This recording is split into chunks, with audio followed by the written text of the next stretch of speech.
This episode of Play the Bay is brought to you by Believe and BetOnline.ag. BetOnline, the fastest and easiest way to bet on all your sports action.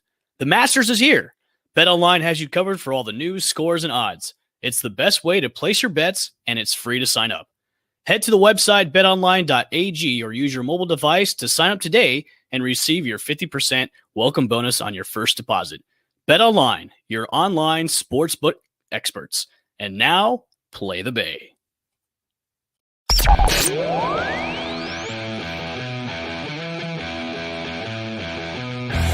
From Channelside Drive, where Lord Stanley Cup rests. Time ticks down! The Lightning win the Stanley Cup! Travel across the bridge to St. Pete to find our American League champs. And the Tampa Bay Rays have just won the American League pennant. And get ready to fire the cannon. Lob pass toward the end zone. Gronkowski, he makes the catch. Touchdown Tampa Bay. What a great grab by Gronk. Because it's time for another episode of Play the Bay. Play the Bay.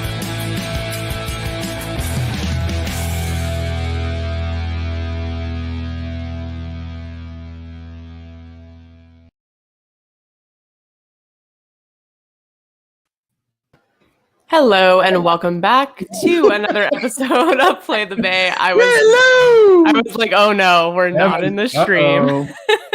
Bum bum bum bum. It's all good though. I definitely messed up on that one. I apologize. We back. I was like, should I just start talking? I don't know. Who knows? Well, it's like Twitter. Okay, Periscope is no longer there, so they have their own like media studio now, where you can do your live cast through that, and I'm like getting used to it, and I just lost my train of thought. So sue me. I mean, it happens. Worse things have gone on, so I think that's fine. We get away with it here. That's very true. Yeah. I'm not upset about it. Every time the video plays right before I have to intro, my throat goes dry. Do you guys have that experience? No, because I'm always drinking a nice IPA from our sponsor, Three Daughters. Wait, which one is that? This one is the new one, the Circle Hook Hazy IPA, which is fantastic. Had it when I was there on Evan's birthday this past week. Yes, Chip and I went to Three Daughters Brewing over the weekend to start off the birthday shenanigans, and we met up with Bob. Chip got introduced to Bob.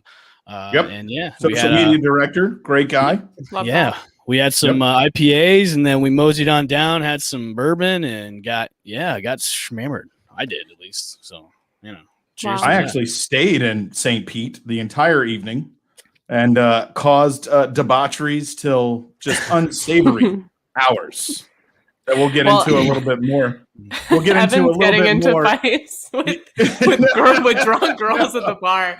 And should I get into that story before we? I want you to get into it. Well, based on their comment, like, what if they listen to our show? Probably not. But I don't give a rat's ass. No, I hope they do. I hope they do. I hope they do. So we went to Park and Rec in St. Pete, which is a great place to party at. Yep. And me and my buddy Zach were playing, the big live giant size, beer pong. So, we were beating them, and we had our one shot left, and then they had 3 shots left. Well, we made our last shot, and then, they had redemption. I'm like, all right, you have redemption. You're not going to make all 3. And then they got super pissed because I said that comment. So they missed both their shots. And as they were walking away, they were even getting bitchier. So I was like, what's your deal? And they just, and then they came up and they walked up behind me because we were playing our next game. There's just like this little area where you can sit and watch everybody. And they came up behind me. They kept jawing. I was like, what's your deal? It's just a game. Like, relax. Like, well, you shouldn't have said that to us about missing both the shots. I'm like, why? It's part of the game. You have to talk, crap to each other. We're like, well, you're arrogant like Aaron Rodgers. I'm like, which is wild because I don't find him to be that arrogant of a person. Yeah. Am I wrong? No. Anybody comparing me to Aaron Rodgers, I'm like, holy cow. Thank you very much. I'll have another. Yeah. So I was kind of taken back. I didn't know what to say, but I was like, thank you. Because Aaron Rodgers makes a lot of money and he's a starting quarterback for an NFL team. So I was he's very smart, as we saw. Kaylee, as you said before the show, he's hosting Jeopardy. And I gotta say, the guy that wagered $0 but said, whose idea was it to kick it? Scott. That's That's television at its best. It was it was what's on everyone's mind, Yes. but Scott had the balls to ask the question, and I love Scott for that. Exactly. Hey, an American that's a hero. whole new window, whole new scenario for Aaron Rodgers, but he seemed comfortable, didn't he? He yeah. did. Well, he's a just kind of huge. go with the flow. Yeah, he's a huge Jeopardy fan. Also, so they recorded all of these episodes for 2 weeks. I did not know this, but they recorded them all in 2 days during February. And he was saying that he would like to permanently host it because it only takes 46 days out of the year. So technically, if he wanted to, he could still play football and do that. And I would be so down for that. Like, that's the coolest thing. Also, did you know he won Celebrity Jeopardy? Like, back in the day? I heard about it. I didn't watch the episode, but I heard about it. Look up the video. It's great because not only did he win, but he swept an entire category. Like, you know, those people who just get on and they're like, they just keep going, and then get all of them right. And everyone's just standing around them like, God damn it. Like, I can't even get a question in. And he was that guy. He was taking the whole category. Very interesting. Smart dude. I didn't know he was that smart, but congratulations to Aaron Rodgers. That's pretty cool. Yeah. Well, guys, we definitely want to go ahead and take some time. We're at the top of the show. Introduce one of our new sponsors, Monster Bass. Now, I don't know about your fishing stories, but as a kid, I was out fishing at 7 a.m. I was about 14 years old. I was using a pumpkin seed brown worm, and I was fishing and just kind of reeling it in. And I foul hooked a bass that was 11 pounds, 2 ounces, reeled it in, sitting here like this kid, just reel it. Pick it up. It's in my arms. Unbelievable that I caught it. But with Monster Bass, they're going to get you the right tackle, the right baits for your area. They're going to do all the upfront work. And it's a fun and affordable way to be up on top of your angling. So right now, what we're doing, this is going to be one of the #1 subscription services, I think, for all anglers in Florida. They're going to give you the baits, the best brands, and they're going to get you covered by some of the best customer service people in the industry.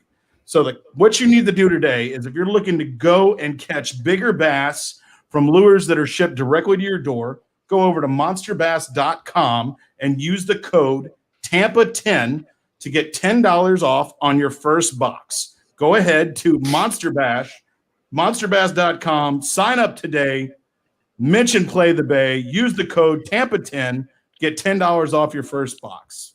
Monster Bass, go catch the big ones. Love that.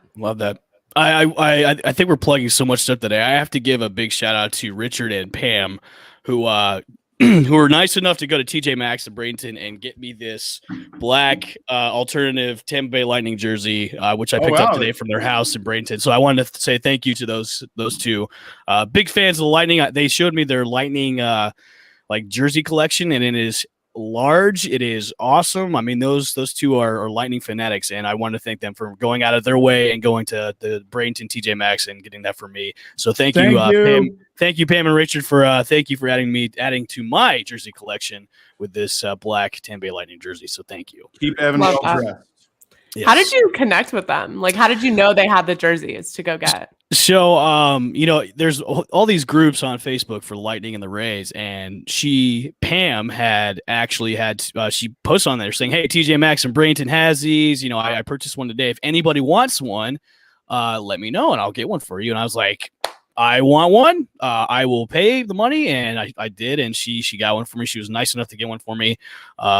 She bought it actually on my birthday weekend, so I didn't pick it up till today. So thank you, Pam, and thank you, Richard. You guys are the best. So thank you. Love that. There you go. Love that. Cheers. She's in the comments too, by the way. She is. I told them to watch. Now they have to like and they have to follow our stuff now because I gave them a plug. So there we go. That. All right, let's start with the Rays. Obviously, we're back in baseball season, officially baseball season. So yes, the Rays. Let's start with the opening weekend against the Marlins. Obviously, went 2-1. Started off strong the first 2 games. The last game, a little bit concerning, obviously. But give your initial thoughts, reactions to opening weekend, and then we'll dive into the Boston game later. I think for me personally, it was great to see Glasnow come out and show his dominance with his stuff opening day.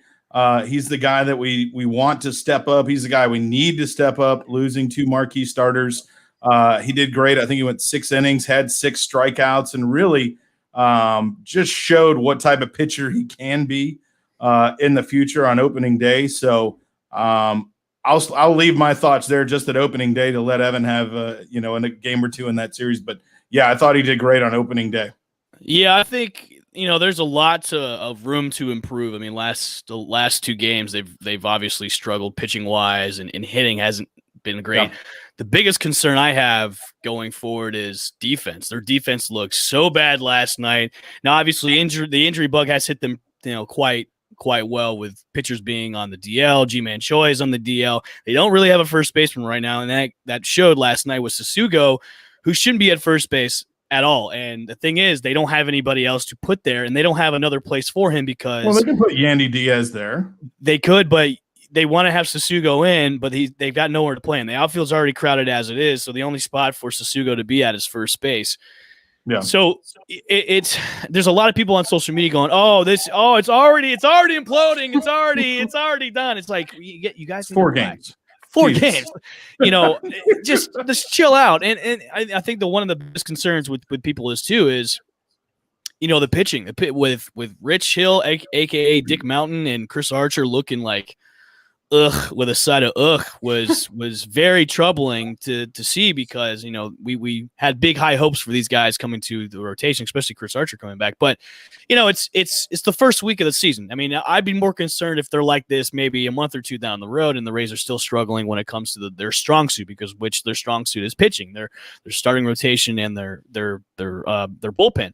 But I would say this, if the struggles continue, they've got plenty of arms to bring up. They've got guys, Sugar Shane McClanahan's got ready to come up. Shane Baez ready to come up. Even Brent Honeywell's ready to come up. So there's guys they can bring up to fill in the spots that they need to. So everybody that's already jumping ship and ready to call it a day, it's like chill out, man. Like the Rays have always they've started off slow at some points and really picked it up, through the months of the summer and then going into the latter half of the season. So it's the first week, man. Teams are gonna suck. You gotta dust off the rust, man. Like chill out. Like even I'm the most optimistic person about the Rays, where with the Rays, I set my bar really high with them, unlike the Bucks where it's like very, very low to the ground.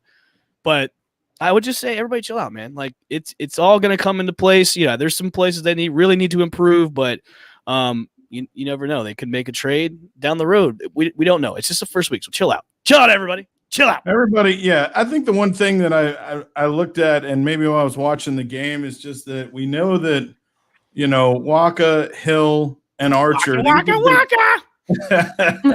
These have been guys now that have had their chances. They're not ones. Most of them aren't twos. So these are going to be guys that are they're going to eat innings, and you're going to have to go with the one that is doing well. None of these guys really have overpowering stuff. Their fastballs are in the upper 80s, low 90s.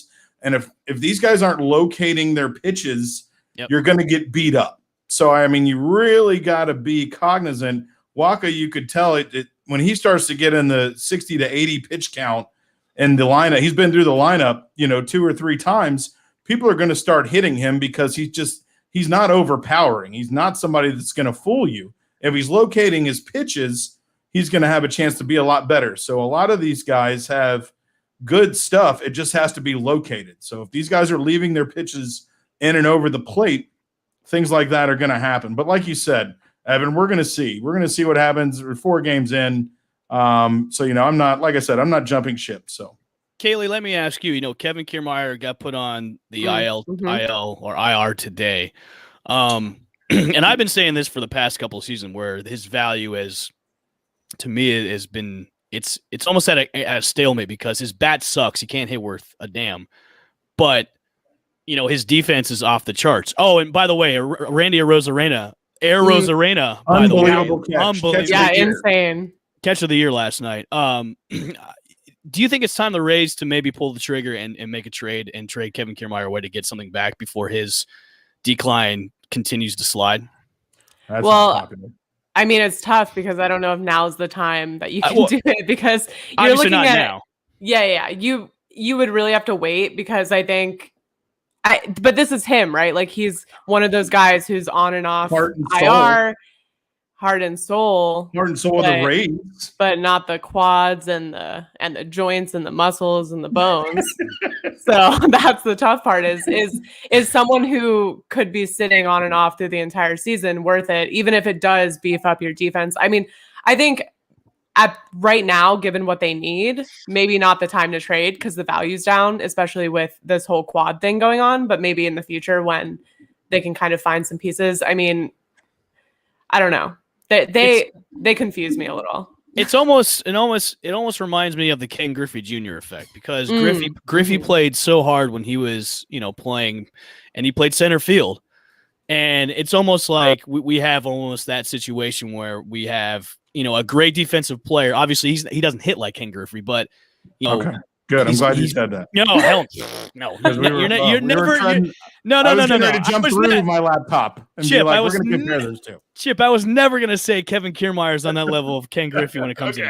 Yeah, defense wise, they're like almost a mirror image of each other because those two play so hard in center field, and they were injury prone, especially when Griffey was later in his career. He was just so injury prone because of the way he played. And I just I would say later down getting closer to the trade deadline, and when he comes back, maybe they need to pull that trigger. Obviously he's one of the faces of the franchise, but he's been making a lot of money. He's on a really big contract for the Rays, which of course the Rays are strapped for cash.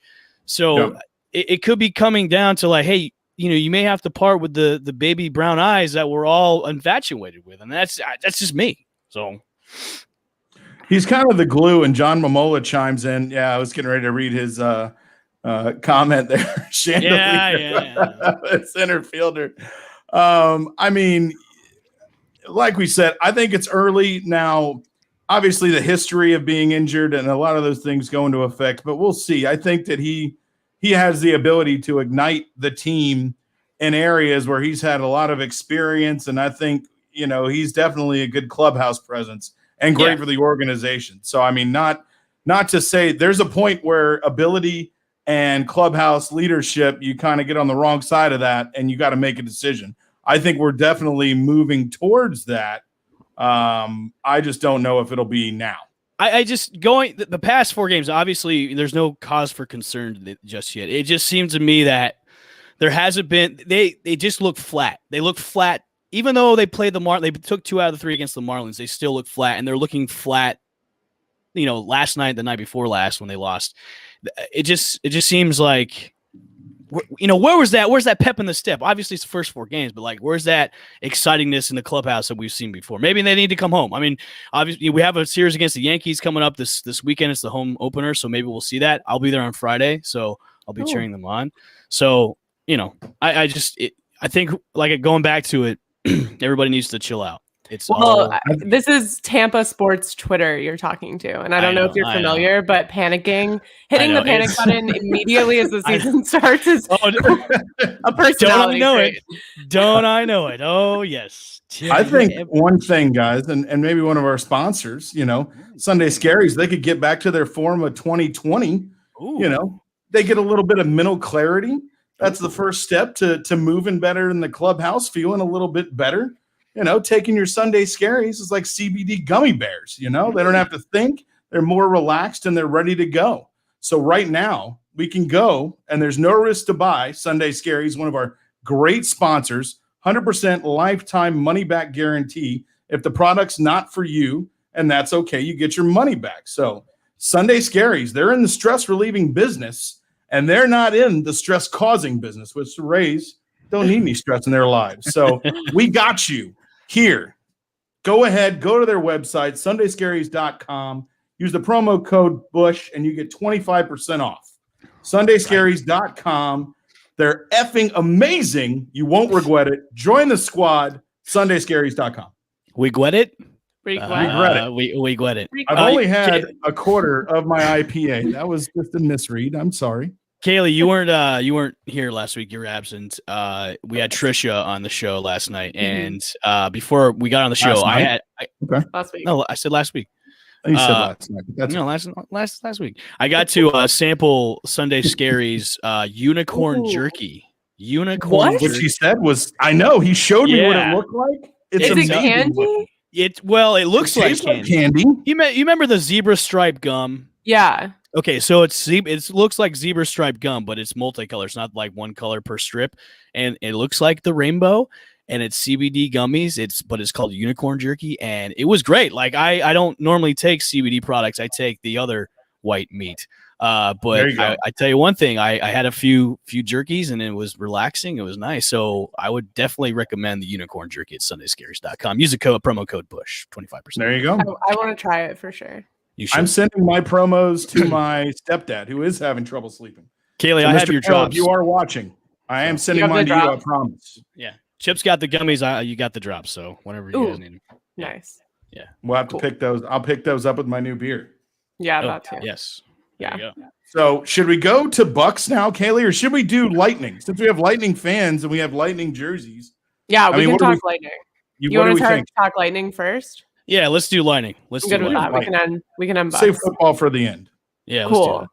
Yeah, so most recently, obviously, the Lightning lost to the last place team in the division. Detroit Red Wings. Yeah, tough. And losing 4 of their last 6. So not an ideal time right now for them. They're in a little bit of a funk. How do you guys feel? I mean, so the trade deadline's coming up on the 12th. So should they make moves? What have you seen so far this season? If they should make moves, what should they do? I don't think, go ahead, buddy. What do you got? Well, the biggest issue with them is cap space. They only have $1 million to make any sort of move or any kind of splash. So I would be surprised if they make a move at all because they're so strapped for cash right now. And the biggest thing with them is they need defensive help. I mean, they just look so tired and so noodle-legged when it comes to their defense, and their defense has always been their strong suit. They've lost 4 of their last 6. They're losing right now. Yeah, they're losing right now. Yes, they are losing right now. Okay. So it's just they're not playing like champions, and that's what really concerns me the most is they're not playing like champions. So if somehow they can make a move, I'd be surprised. But I honestly think they need a rest. It's just troubling to me that you're losing to teams like Detroit, which Detroit is the worst team in the NHL, and they lost to them bad. They lost to them bad the other night, and that's what troubles me the most is when you're losing games 5-1 to Detroit. So, I mean, to be honest, and just looking at some of the previous games and highlights, there's nothing. They just got to fight their way through this, and I think that defense, like you said, Evan, is just something they've really got to step up on. And also, this is a team that when everything's going, they can pick it up. So they just either need to have maybe a players meeting or grab everybody, and everybody needs to get in the same room and just say, look, we're still the champs. We need to figure this out. I don't care what we have to do. Let's do it because, like you said, the trade deadline's coming. And then after that, I mean, it's time to pack up the gear and get moving because we got to start making some moves. Yeah, definitely. So I think this is just a moment where, Stammer, if you're hurt or whatever, I don't care. Get out of your freaking, room, call the guys in the middle, and let's get the lines together and talk to everybody and let's have our moment. Let's get our coach. Let's get our coach in the middle of the room, and you got to go. You got to score. You got to go. You do that. Do the speech. Kaylee, do you definitely really see the impact of how Kucherov is not there? I mean, we've definitely seen him. I mean, he's out obviously with an injury. And I think it just feels deflated, right? Yes. Like watching them feels very deflated, kind of similar to how I feel. Yeah, it's similar to how I feel about the Rays, and it is that thing where it's like the talent's there and the ability is there, but you're watching them and they're not playing to that level. And it's weird because we're coming off of a season. We're coming off of 3 seasons in Tampa where it's going to be hard to match that energy coming into this year, but it just feels like there's just one thing missing. And if it is Kucherov, then that makes sense, but you have to find a way to find that energy and find that drive without those pieces there or fill those pieces because it's very noticeable. It's just the atmosphere of them playing is not the same. Pam, I mean, yeah, obviously it shouldn't come down to one player, but obviously Kucherov is a big part of that team. Could it be that the Tom Brady effect is starting to wear off on the other teams? I was just about to. This is what I was going to ask you. I was going to ask you, is Titletown kind of doling out a bit? Like, is this was this short-lived and quickly burned, or what is going on? No. Also, is this bad news? Like, if the Rays and the Lightning don't do that well, is that bad, like, juju going into the season for the Bucks? Like, you can't, right? Now, Evan, look at that. He's thinking about that. I'm not thinking about is that momentum not there anymore? I mean, remember, my expectations are very low with the Bucks. So even after a Super Bowl win, they're still very low. I would hope not. And I'm a very superstitious guy when it comes to our sporting team. So, I mean, Tom Brady was at Disney World, and he says he only plays pretty much just for the Disney Richard. trip. What did Richard say? Don't put that evil on us. Don't put that bad juju there. Hey, look, I have to deal with Tampa fans here, so trust me, if my luck is any indication, you guys will win 10 more Super Bowls in a row, and I'll have to deal with it. So I think that it's just it's too early to tell. I think for that. Now, obviously, baseball is just getting started. Hockey, we're getting ready to be on the back half. So, I mean, no, I don't think that's the case. But also, these aren't the same teams. These aren't the same players. You're missing guys. You're missing frontline starters in both organizations, guys that make differences. So, I just think that you can't look at it like that yet. Although it's getting close in hockey now, it's getting close. So, Kaylee, boys are going to rally though. You have new fans on the comment stream, by the way. I love that. So, I going back to the Rays, I don't think this is with 4 games in, I just don't think they are a playoff contender as of yet. And that's where I've got to be. The Lightning, on the other hand, the Lightning can turn it around. I mean, they're the Lightning. So I might, if we don't see a deep playoff run for the Lightning, if we don't see the Rays start to get better, honestly, I'm starting to think that the Tom Brady effect might be wearing off a little bit. I mean, I'm interested. God. I want to see how the Rays stack up against the Yankees regular season, just because they're so hyped up. And so I think that'll be a really good, I guess, level set of being able to see where they are and how they stack up against a team that is so kind of hyped at this point in the season. So I'm interested to see that, but I think it's too early for baseball. Yeah, it is. It's very too early for baseball, and they've got a nice little series against the Yankees this weekend, and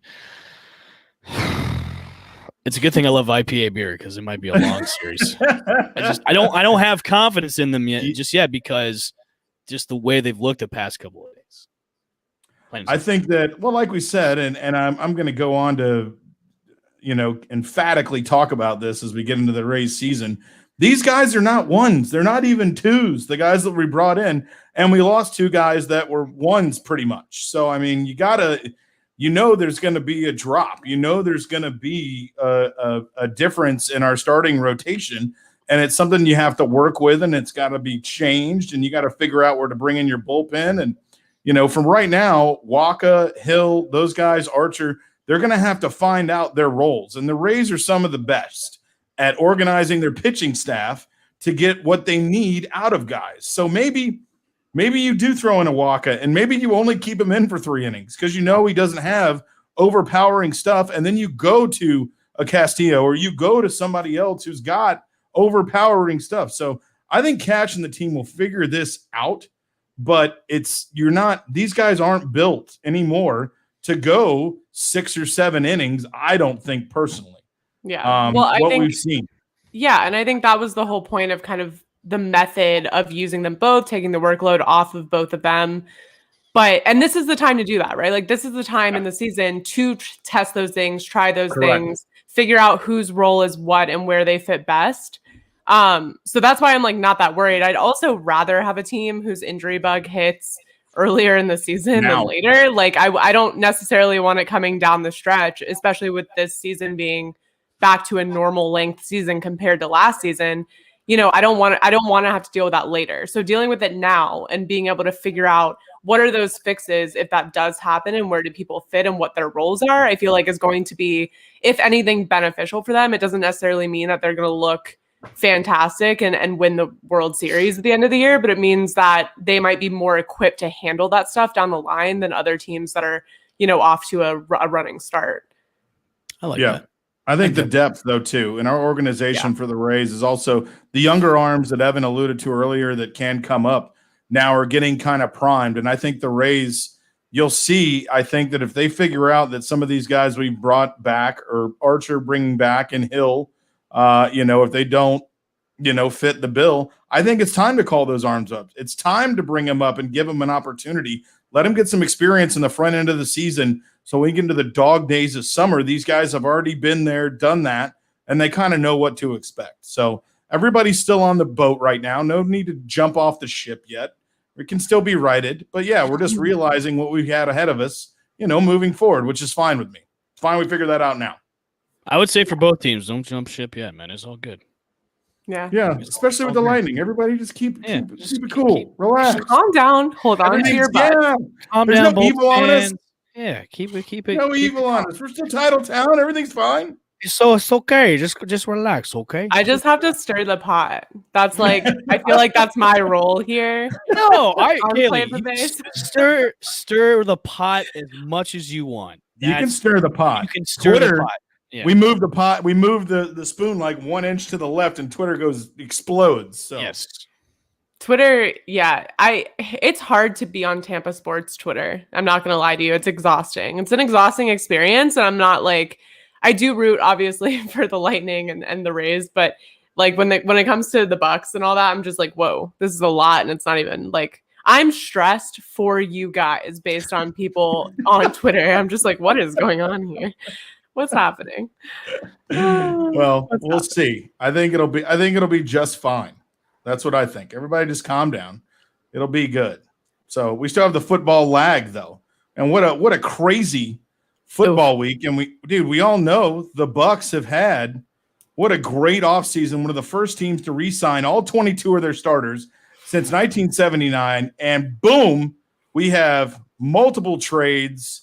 Both teams in the NFC South could be taking quarterbacks, potentially Carolina trades for Sam Darnold, and the Falcons are sitting now at a very great 4 with high price offers rolling in. I mean, let's take our Evan just put his Buccaneers hat on.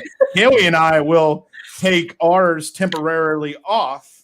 So Kaylee, what do you think? And I'm gonna, because of our previous show, I got to tell you, the insight that you dropped on the Panthers, I went back and looked at what they did in free agency and kind of what they brought to the table.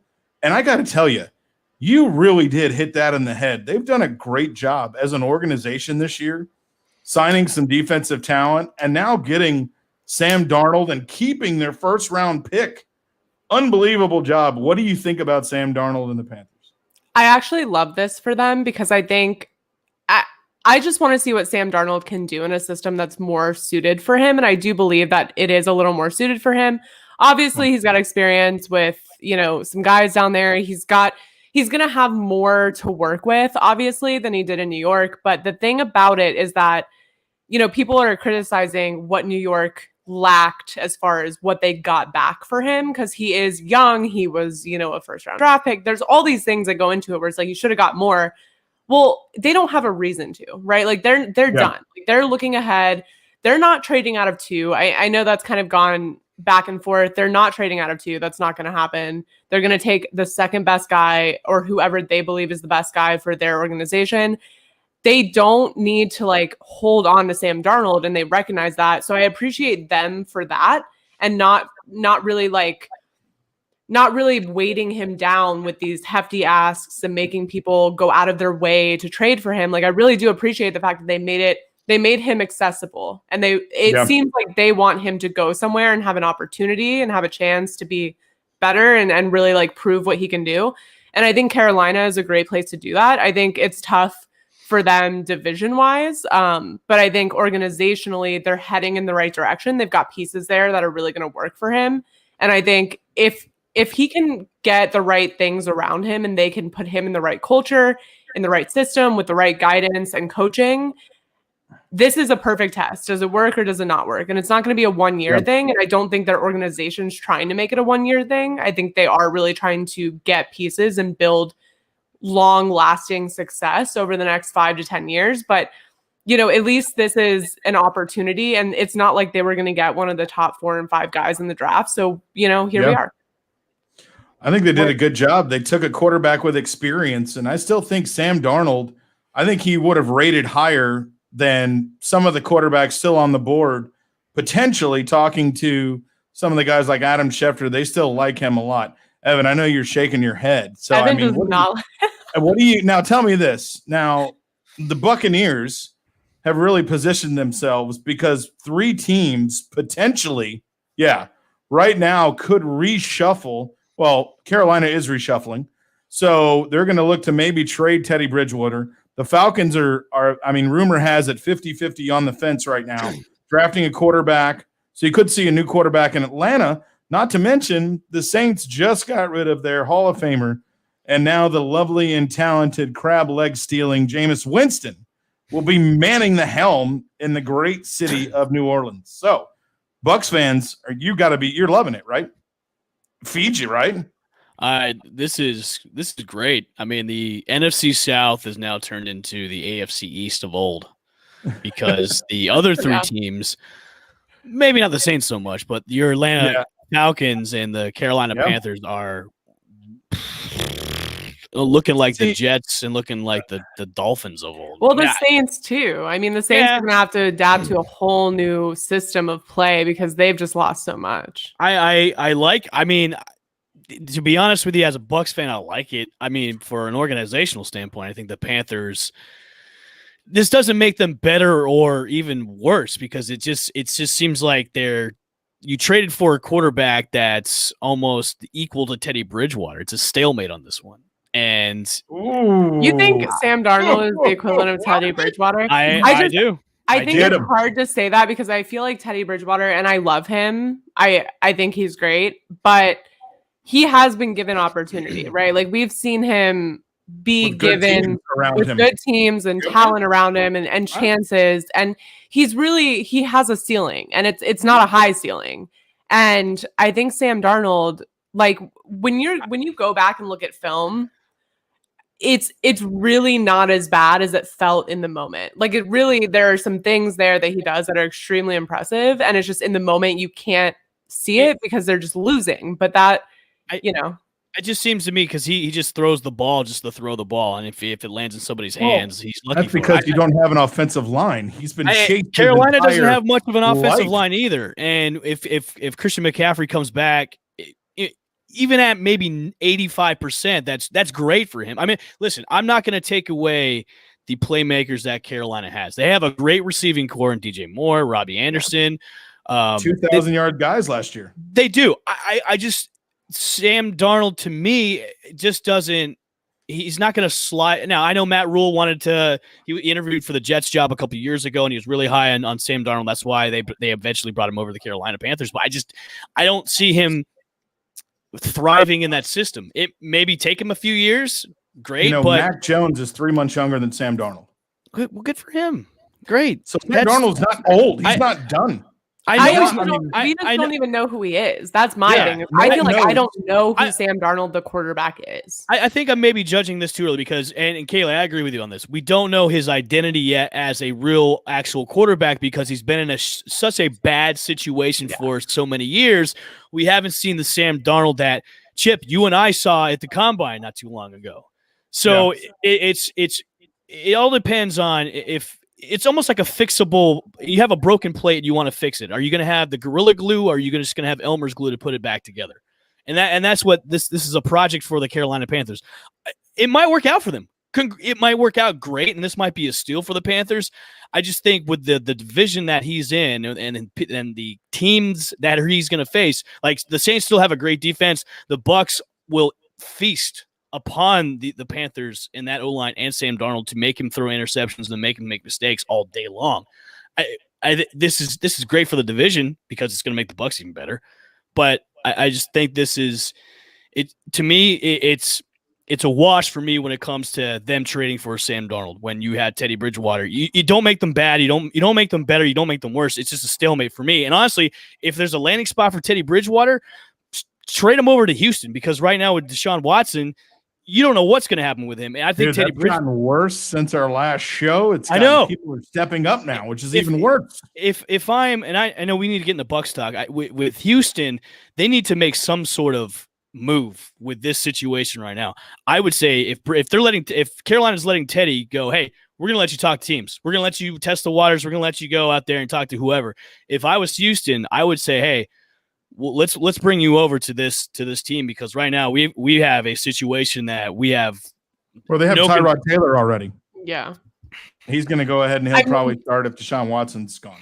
Come on, you can't tell me Teddy Bridgewater and Tyrod Taylor are like the same person. Same guy. That's how I feel like that's such a more equivalent comparison, because you're looking at, we've seen both of them be given teams that have talent, have ability, and do about the same thing with those. There's that conspiracy theory with Tyrod that they wanted to stab him in the heart just to get Justin Herbert the starting jobs. Or the lung. That's where he got stabbed. Worked out for them. Yeah. It did work out. Well, we will get back to, like I said, AB was one of the questions that got brought up by Richard. And I mean, me personally, I'm off the AB train, dude. I feel like it doesn't matter. Yeah. I'm off the AB train. Fine. You want to make 5-6 million. No, we signed everybody we need. Got the depth, have the talent. We're okay. I'm with you too. If they don't bring him back, I'm not going to cry over it. I mean, it's Antonio Brown, which Antonio Brown is, he can still play at a top level. We saw that. We saw flashes of that when he was in the games. Now, of course, is that baggage that comes with him. Now, obviously, with Tampa, there was no baggage with him whatsoever. He still has some sort of legal issues that he still has to take care of. But when he was with the Bucs, you didn't hear a peep. There was nothing, Nathan, not there was nothing with him at all. So, I'm sure the Bucs are trying to make some kind of deal with him to bring him back. I know Seattle was trying to court him to come over for Russell Wilson. So, either one of those teams, or maybe a sneaky team out of the nowhere might sign AB. I'm not going to cry over him if they don't sign him back. I mean, it saves the Bucs some money, which obviously, the Bucs accounting firm is just amazing. Right now. I need Jason Light to do my taxes. I said that last show, Kaylee. I need him to figure out. I said the exact words last show. I would be getting a $50,000 refund right now if he was doing my taxes. Just the way they've squeezed out the pennies to sign. It's screwing them over in the future, but again, they're in this win now, which is impressive, because I find, as a fan of a team that had an opportunity in their division, it's super important to take advantage of those moments, because looking around at what last year was, everything fell into place, not just for the Bucs, but for all three teams in that division, for the Bucs to really pave their way to the Super Bowl. And then the chances that your rookies work out, that all of these free agents work out in a season with no true off season, no true kind of workouts, is so rare. And there's so much luck involved and good timing involved. So it makes sense for them to be a win now, especially we were talking about. All three of these teams are kind of okay, they might go 500. I could see the Panthers, winning 8 games. I can see that clearly, but I can't. It's going to be tough for the Saints. It's definitely going to be tough for the Falcons. So if they're going to win another Super Bowl, it's going to be this year. And after that, you don't know. Yeah, you got to give respect to Jason Light and his team. They saw an opportunity in a window, and like we said, after the Super Bowl victory, things have gotten even better, and things have gotten, everything has really come in to perspective on how they really did their offseason. They were able to sign everybody, and the teams around them in their division are all changing. So they timed this right. And I mean, they had everything organized and ready to go. So, I mean, kudos to the staff and getting what they wanted out of the offseason and making it to the draft. The stars did align this year for them. And I think the biggest question I have for you two is, they're all win. The Bucs are win now, no matter what. Brady's got this year, and then possibly another year if he decides to stay. If you're Brady, you have to.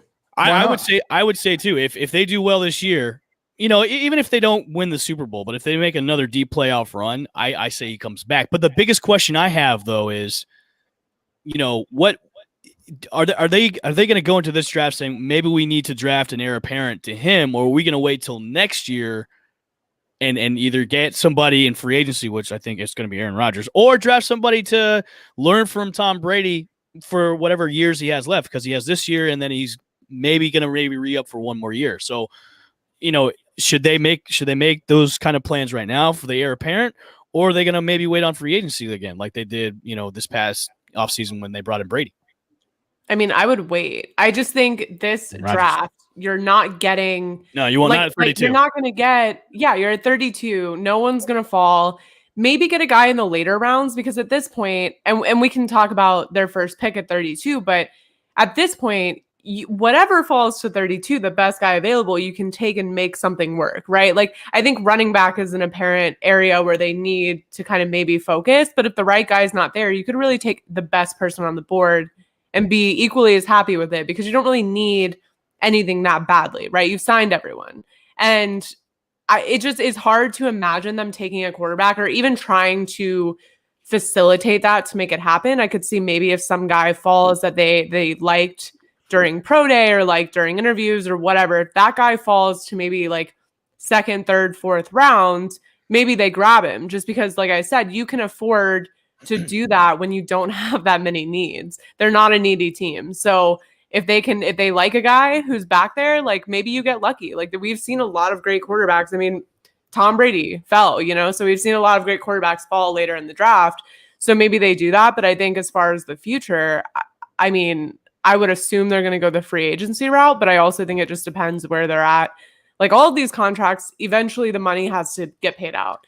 And it's eventually going to all bubble up, and it's going to happen at once. And it's not going to be like the prettiest thing. So I think that's going to have a lot to do with it. And maybe they do want to draft somebody who's going to be on that 4-year rookie contract, and he's going to be kind of cheaper when all of these contracts bubble up. But I feel like that can also wait till next year. So, I mean, Aaron Rodgers been kind of fed up with the way things are going with the Packers with contract extensions. I'm just saying, going back to my previous statements in shows before, I mean, Aaron Rodgers, you can come on down to Tampa Bay, and you can still host Jeopardy if you want to in the offseason, but and you can still go on Pat McAfee's show too every Tuesday, which you do. I'm just saying. Well, I don't know if they can afford to pay him $25 million next year, buddy, because there ain't not even next year. The year after that, they can't. I'm just saying the Bucks can make they've made some kind of weird, awesome moves when it comes to their monies. I'm sure if they want to bring down Aaron Rodgers, I mean, it's a deal with the devil, buddy. They're going to pay next year. That'll be the problem. He's getting married, no state tax. You can move into Tom Brady's old house in Tampa. I mean, by the way, love that couple. Love that couple. Like, I did not know they were together until he started talking about Jeopardy, and then she did an interview with, I think, Jimmy Fallon or someone. Yeah. And I was like, I had no idea this was happening, but I'm a much bigger fan of that than Danica Patrick. That's just my opinion, but I am happy. I agree with you on that, although I have a soft spot for Olivia Munn, which he dated not previously. And Olivia Munn's great. She is fantastic. Yeah, she is amazing. Pam, don't be scared. Gronk is staying, Pam. Yeah, Gronk is staying. He already signed his. So he's here with us, Pam. Yeah, which is good. Any of the Brady cronies will be signed. Don't worry. But when Brady leaves, they're going to retire too as well. Yeah, they're not going anywhere. Yeah, I'm just saying. So we have good things. We all think, obviously, the light is shining down on the Bucks. Nothing really to frown upon in their offseason. But anything draft-wise, I could see him trading out of that. And I think running back, Daly, what you said. I can see that too. I mean, I think it depends. Like, I don't think they're going to trade out of it before the draft. I think they're probably going to wait. And if one of those top guys falls down, whether it's like Najee Harris, Etienne, whoever, and that can happen because all of those picks ahead of them are really moving around. You just don't know how things are going to go. Like, a guy that you have at 12, 13, 14 could end up still there at 32. We've seen it happen a lot. So if it gets down and they're thinking, hey, like, we could get that guy, maybe they stay and get that guy if it's a running back. But I think otherwise, I wouldn't be surprised to see them trade out of that spot mid-draft. I wouldn't be surprised either. Yeah. I think that would be a better move for them to trade out than to stay at 32. Yeah. Honestly. So. Yeah. She said good, but how long? Gronk will stay as long as Brady will be quarterback of the Buccaneers. Probably. I think he's a 1 year deal, I think, right now. He's not going to go anywhere else, but if Brady stays, he's going to stay. He's not, even though he entertained a deal to possibly go to Buffalo, his hometown, he ain't leaving Tommy. That's his boy. He ain't going nowhere. Yeah. And I don't think that he has a desire to play without Tom. Like, I think the only reason he came out of retirement was to play with Tom Brady. But I feel the same, like, with AB, is that not the same, because obviously Gronk and Tom have a much deeper history, but as much as I just can't see him going anywhere and getting a significant deal just because there is baggage there. And I think Tom Brady is the only guy that could keep him out of that trouble. And on top of it, it's like, yeah, he scored in the Super Bowl. Yeah, he scored throughout the postseason, but anyone could have scored. Like, Tom Brady gets to decide who scores and who doesn't score and who gets in the end zone and who runs what play. So that could have easily been anyone. I'm not that impressed. It's whoever's nice to just sell that week. Exactly. Tom Brady's his biggest advocate. So there's no one, I don't think there's any other team, like we said, that's really going to have someone standing on the, pulpit screaming from the rafters, I need Gronk back. So true. Fair. All right. Well, let's take a moment to talk about our last new sponsor. This is Kanan Sunglasses. Yes. And I'm a person who loses my sunglasses, and I'll buy like an expensive pair and then I lose them, and then I have Target pair for 2 years, and then I invest in another one and then they fly off somewhere. So so this is a perfect ad read for me. But it's time to make your outdoor experiences better with Kanan. Kanan sunglasses are made exclusively with polarized lenses for optimal clarity. They're made with Japanese optics that make their lenses more clear, lighter, stronger, and their Italian handcrafted frames are impossible to scratch. So use the exclusive code KananCast15 at Kanan.com to receive 15% off on your first pair. That's KAENONCAST 15. Reading is hard. Clearly better. Cast. Hey, though. Those are the polarized lenses. Maybe I can use those like monsterbass.com fishing, see everything going on. I'm telling you, man, we've got so many ad reads in this show. It's ad central, man. But you know what I love about it? It's all things that I would/do use. Yeah, like I feel very confident. Like, me and Chip obviously had a whole ordeal over the bait fishing ad read, because I was like, I fish. He's like, I fish. So I love fishing. I love the thing. Richard, there you go, buddy. We'll get a subscription. We'll figure it out. And we all like CBD. We like to relax. We like CBD. We love beer.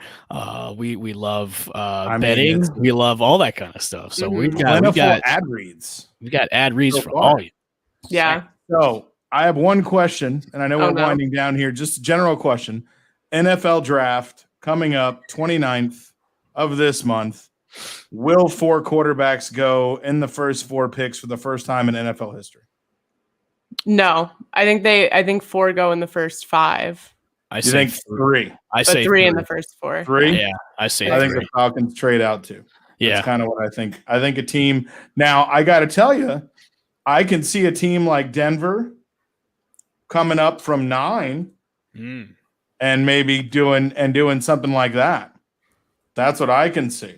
And the Falcons going back at 9. One of those quarterbacks is going to fall. Which one? If we say 3 in the first 4, which one drops? Trey Lance. I agree.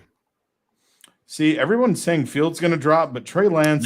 Fields is going to be high. Answer, I think Fields is he's so good. Like he's so good, and I think people forgot that during Pro Day, but Pro Day is one day. Like we've seen a lot of guys come out at the combine and really impress over like one combine, but that doesn't necessarily mean that's the best guy. And that is often proved wrong. And Pro Day is one day. And I think when you look at Justin Fields' body of work, it's really hard to argue that he is the second best guy in this class. Yeah. Really Do tough. the Patriots keep Cam Newton or do they draft a quarterback? Where are they sitting? They're at 15. No, and I they don't still think they have. Okay, now the 49ers have already put Jimmy Garoppolo on the block and said that he can be had for a first-round pick. Which is crazy because they were doing all this behind the scenes, and then out in the press conference, they're like, Jimmy Garoppolo's our guy. We're so excited to have him back. Let's go. They're like, no, take him. I wouldn't be surprised if Garoppolo goes back to New England. You'd be surprised. I wouldn't be surprised. Oh, no, wouldn't be. Okay. I wouldn't be surprised. I think that because Garoppolo was the guy Belichick wanted to succeed. Brady before Brady said, I don't like that at all. And even Robert Kraft was like, I want Brady to stay. And Belichick was like, no, I want Garoppolo to be the heir apparent.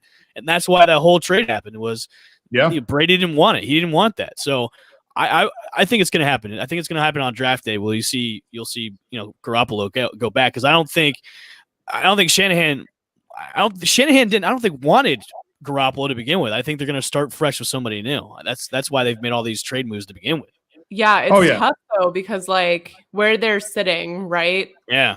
If they have their heart set on somebody, and I think Shanahan's a guy where you really need a specific kind of quarterback. Like not every person is going to be successful. Like he can make a lot of quarterbacks very successful, but I don't know that those top 5 or 4 guys are not necessarily going to be a plug and play situation, right? Like he might have his heart set, and I just don't know enough about them to know like which exact guy this is going to be. But if they go in and then the Jets take that guy at 2, I mean, that's tough, right? And the Jets are not trading out of 2, especially now. And the Jags aren't trading out of 1. So you're not getting any higher than 3. But, it's tough because if you trade Garoppolo and you don't get the guy you want, maybe the guy you get is not necessarily as starter ready, as NFL ready when it's time to go. You really don't have any other options. So you've kind of pigeonholed yourself. But I would rather see rookies sit, honestly. Kaylee, I think you could answer this question before we get on out of here. Oh, if the Jags don't take Trevor Lawrence, I'm done. Like, I'm just saying that now. Like, I've endured 26 years of Jaguars fandom and like decision after decision where I'm just like, what is going on? And I think going to go Justin Fields, dude, and shock the world. I don't know, man. Stop. I would. I was gonna ask Kaylee. Have you seen your boy Gardner Minshew's workouts on Instagram? I have. I am a Gardner stan. He looks like riffraff because he's all yoked out now. But he's got the mullet now. He's got the mullet going. Florida. It hurts. Oh my! He's Florida man. He's the definition of Florida man. But I love it, and he. I just want him to go somewhere and be great, honestly, but his personality is going to take him far in life anyways. But yeah, Trevor Lawrence is just the consensus pick. And I think at this point, you have to go consensus pick. You have to, because either one, it works out and everyone's like, yeah, obviously it worked out. Or B, it doesn't work out, but that's what everyone else would have done anyways. It doesn't matter what team was up there. They were going to do the same thing. So no one can judge you for it. If you go Justin Fields and that doesn't work out and the Jets take Trevor Lawrence, and the Jets win a Super Bowl with Trevor Lawrence, I promise you, I will unalive myself. I will unalive myself because that's not okay. We're not doing that. Mac Jones, and I'll tell you both. Mac Jones, Jacksonville guy, by the way. Yeah, Mac Jones is going to the 49ers because think about Shanahan's quarterbacks he's had success with. Matt Ryan. Think about his dad, Mike Shanahan. He had John Elway. They had guys that are a little bit mobile but more cerebral. These are smart guys, Boston College guys, Stanford guys. Mac Jones is a smart quarterback, and he's a leader, and he can do what Shanahan needs done. And he's going to be the guy that you can plug and play. Sarkisian said he's the guy that I opened the entire playbook to and has seen all of the plays in Alabama's playbook and can run all of them. So Shanahan knows he was going up to get Mac Jones, which to me, I agree. Athletically, I mean, I guess you don't need a Justin Fields, a guy that runs a 4.4. You don't need that. You can have a Mac Jones that runs a 4.8. He's just got to have the cranium for the scheme there, which Mac Jones has. I hope it works out for them. I mean, I do agree. I think that's where that's headed. If I had to take a guess, but I can see the big gamble. I can see the Jets screwing up their draft and taking like Zach Wilson at number 2. Yeah, That's not screwing up your draft. I know his pro. Yeah. I know his. What's wrong with Zach Wilson? Nothing. I'm just saying his pro day was great. I mean, he's got all the hype in the world. I just don't think drafting him at number 2 would be good. Would be good for them. Well, this is going to be one of those drafts where it's going to be like 3 misses and 2 hits, right? And you just don't know which is going to be which. This reminds me of the draft where they had Ben Roethlisberger, Aaron Rodgers, like the marquee guy. You know, they had the drafts with Eli Manning and Phillip Rivers, like those types of drafts. And this is loaded with quarterbacks this year, which is nuts. I mean, last year, like the past few years, it's been loaded with QBs that, you know, so far they've been somewhat successful in the league, except for a couple of guys. But I can't. I'm excited for this draft. I can't wait to see teams screw up their teams for the next 5 years when they make the worst drafts in the world. So. Jets. I feel like it's all going to be justified, though. Sorry. Yeah. Jim. Oh no, you're good. No, Jets are the first team in NFL history to draft 2 quarterbacks in the top 5 and then be redrafting. Bro, they're like first round draft picks from the last 10 years. They're just like traded, cut. I'm like, what? And you know, I mean, we're no better, so I'm not talking, but it is like, it just shows you like how you see like where teams are at and those kind of decisions and how much those decisions impact the success of the team over time and the franchise. Yeah, it's really concerning, but I do think I actually appreciate the Jets in the sense of like, much like the Panthers, they're just taking things very slowly. Like they didn't panic into anything. They didn't throw a bunch of money. Like the Patriots, like as much as they got good people, they panicked so hard. They're like, we're not good for 1 year, throw all the money out the window. And it's like, I don't know how great that's going to work out personally, but I mean, cool, like good for you. But I do respect the Jets because they could easily be panicking and spending all this money and not really having a plan. And I think they do have a plan. And I think we're going to see what it is eventually. But I think they're very thoughtful in the way they're doing things. So we all mentioned Adam Sandler movies, and this one Adam Sandler movie where his greatest quote is, wow. Got him right when he was going to say it. That's the only time he's frozen the entire episode. And it was just like he was about to make some like grand quote. So, Kaylee, before we get out of here, NFL Comeback Player of the Year, Carson Wentz or Sam Darnold? Stop. Sam Darnold. I totally think Sam Darnold. I can't with Carson Wentz. You can't with him? He's going to be the best offensive line probably. I mean, maybe, and here's the thing is I had a lot of fun watching the Colts last year, and I'm over it, obviously, because they're AFC South, but their division, yeah. So I don't really I don't want them to succeed anymore now that we might have a chance to succeed. We probably won't this year, but I just watching Carson Wentz, it was so much more than a bad O-line. It was so much more than all the problems they have, having no receivers. It was so much more than that. It was just fundamentally there's something that wasn't clicking in his brain, and you could see it, right? Like every play was a scramble, every moment was panicked. He just looked like he didn't know what he was doing. That's really concerning. And not to say that can't be fixed. And I'm sure injuries play into that, but I trust Sam Darnold to get there faster than Carson Wentz. Ooh, I disagree. Well, Evan, my question before you cut out is I said NFL Comeback Player of the Year, Sam Darnold or Carson Wentz? Carson Wentz. Oof. I mean, I honestly. What? Wait, are you both on the Darnold train? No. I haven't given my answer yet. Okay. What's your answer? I haven't given my answer yet. What's my answer? You're not going to explain your answer? You're just going to say it and run? Okay. No. I'll explain my answer. I would say comeback of the player of the year would be Carson Wentz because he's going to be coached by a Frank Wright, which he had the most success with when he was with the Eagles. Correct. He's going on a better team with a better offensive line, better weapons. And I think they're going to tail it back with him about, they're going to make him a game manager. That's the success that he needs to be. That's what Carson Wentz needs to be now is a game manager. And with that offensive line that's going to protect him, he's not going to be running all over the place like it was in Philly. Darnold, on the other hand, he's going to be playing in a way tougher division. Colts, not so much. Like the Colts division that they play in is one of the weakest in the league. Now, the Panthers have to face the Bucs twice. They have to face the Saints twice, which the Saints have a good defense too as well. I just don't think Darnold's going to do well in his first year as if he wins the starting job. If they keep Teddy Bridgewater and Bridgewater says, okay, you know what? I'm gonna make this my starting job, and Darnold is QB2, then Bridgewater is your QB1, then you have no comeback comment whatsoever. But then I just think Carson Wentz is going into a better situation where, obviously he has a lot to prove with the Colts, but he's going into a better situation than Sam Darnold is. He's got to face the Jags twice. We're on that ass. I would have to go. I mean, I'm with Evan on this one. I'm kind of split, but when you look at it, he's going back to a coach he already knows and some plays that he's probably already run, and he's been successful with this guy. They do have a better offensive line, and they do have more talent around him. God, could you imagine if Kyle Pitts dropped and went to Indy and you had Pitts as your tight end and then had what they brought back and what they already have in offense? Good. I'm okay. God, a Marion Joseph. That would be unbelievable. I'm all right. I feel like Pitts, I don't know. Like I'm still feeling Cincy on that one. What?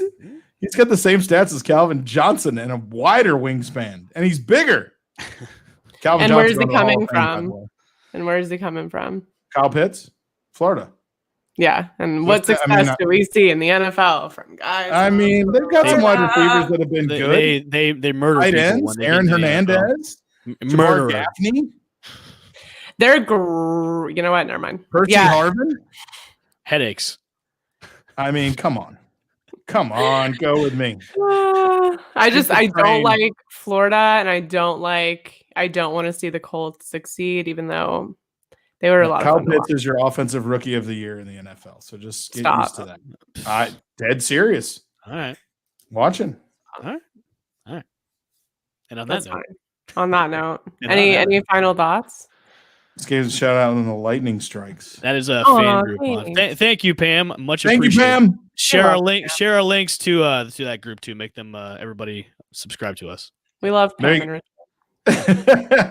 Final thoughts? No, man. Get closer to the draft, and we'll everything will get more excited. Hopefully, the Rays. What was the score? Do we have updates for the Lightning or the? As of right now, the score to the Red Sox game is still 2-1 in the top of the 6th, and the Lightning game, the Lightning score, and I didn't pull it up. I should. Maybe Pam and Richard know. Maybe they do, but we're tracking. Yeah, we're tracking right now. And we're still losing 2-0. Okay, yeah, 2-0 still. Third period, 14-11 left. They're probably going to drop this one. So yeah. Not a good look. Not a good look. Not excited. No. So we'll see. We'll hold our breath. Yeah. All right. Well, thank you guys for tuning in. Make sure to follow us on all of the places on Instagram, Twitter, Play the Bay, TB, Twitch, YouTube. We will catch you guys next week. Thanks for tuning in to Play the Bay, brought to you by Believe Podcast Network and betonline.ag. Bye. Catch you on the flippity flop. Grace. Thanks for listening to Play the Bay. We'll be back again with another episode on the Believe Podcasting Network. If interested in advertising, please contact Believe.com.